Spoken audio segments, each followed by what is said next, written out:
Halo teman-teman, kali ini saya akan share 3 nasabah GalPay yang pasti aman dari penagihan debt collector.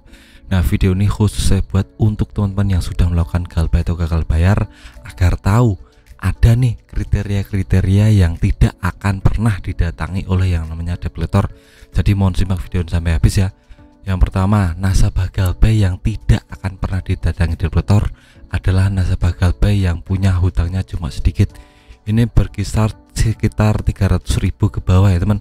Ini fix tidak akan ditagih debt collector. Sudah banyak kejadian jika umpamanya pinjaman kita cuma sedikit, maka pihak pinjaman online tidak akan menagih kita. Kenapa bang?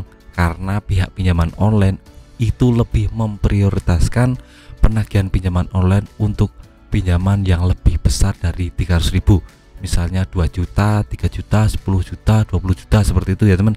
Jadi intinya semakin besar pinjaman kita, maka peluang untuk didatangi debt collector maka lebih besar ya teman.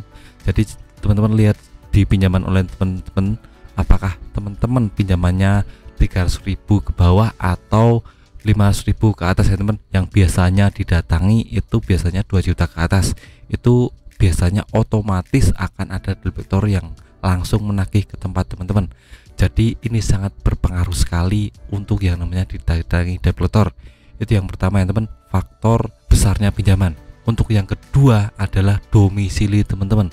Nah, nasabah GalPay yang punya domisili di sekitar atau di tempat-tempat yang sulit dijangkau, misalnya di pegunungan atau di pelosok desa yang terpencil, itu kemungkinan besar tidak akan didatangi oleh yang namanya debt collector. Kenapa bang? Karena yang namanya debt collector itu juga akan memikirkan tentang biaya transport, tentang kondisi lapangan menuju ke tempat itu berapa jam seperti itu teman. Jadi umpamanya teman-teman tinggal atau domisilinya di wilayah pegunungan, terutama di pelosok, itu untuk sampai ke akses tempat itu akan sulit. Jadi debt collector akan mempertimbangkan tentang ini. Jadi mungkin tidak akan didatangi debt collector, cuma telepon atau WA saja mengancam ya teman, mengintimidasi kita supaya membayar. Jadi tidak akan pernah sampai ke rumah teman-teman, karena ya mau gimana lagi, debt collector juga memikirkan tentang ini. Nanti takutnya jika sudah datang jauh-jauh, sudah mengembara jauh-jauh, sudah coba untuk tanya sana sini, karena ya untuk wilayah pegunungan itu rumahnya cuma sedikit, jadi untuk cari sampai ke titik lokasi itu sangat sulit sekali. Dari debt collector mikirnya sampai ke sini, jadi dia ada target harian yang harus dicapai. Jadi umpamanya cuma memprioritaskan orang yang tempat tinggalnya jauh, itu rugi buat dia teman. Nanti tahu-tahu target harian dia tidak tercapai dan ujung-ujungnya dia akan terkena SP3 atau peringatan dari perusahaan tempat dia kerja karena tidak sesuai target. Nah, lebih baik kan debt collector menagih di tempat-tempat kota yang gampang dijangkau, aksesnya mudah dan cepat sampainya.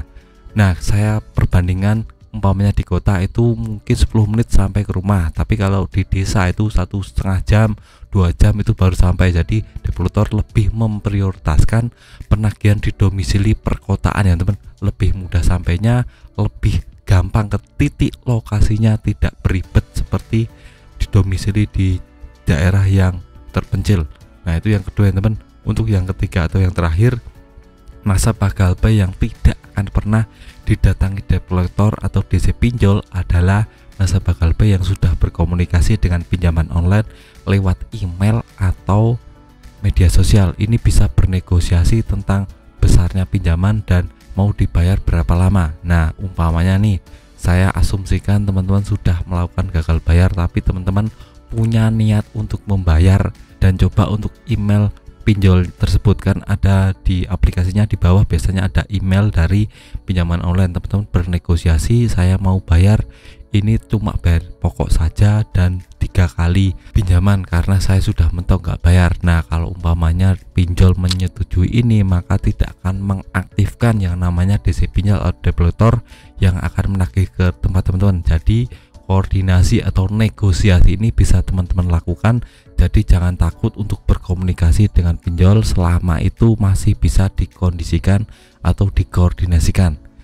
Dan saran saya, jika teman-teman sudah melakukan GalPay atau gagal bayar, itu jangan tinggal diam ya teman. Jadi teman-teman cari income tambahan, penghasilan tambahan agar ke depan bisa memperoleh pendapatan yang besar, ujung-ujungnya bisa membayar pinjaman online.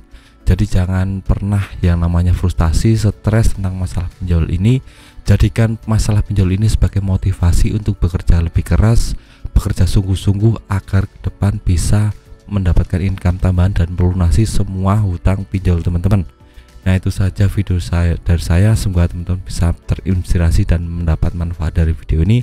Sekian video dari saya, semoga bermanfaat. Tetap semangat untuk kehidupan yang lebih baik.